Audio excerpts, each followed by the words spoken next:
Let's have a quick analysis on this stock again. We have already discussing it from lower level. Today stock has given 31.58% return.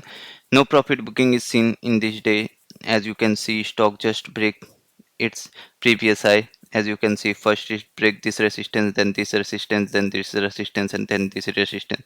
Now importance resistance is of around 11.93.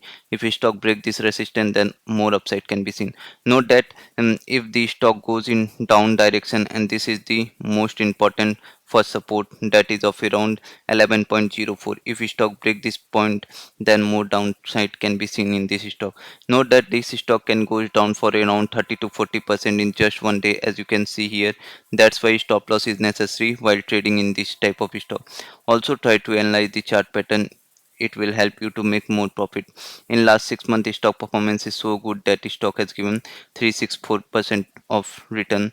Now this is the most important resistance. If stock break this resistance, then some more upside can be seen. But it is interesting to see that the current price is of around 11.67 only.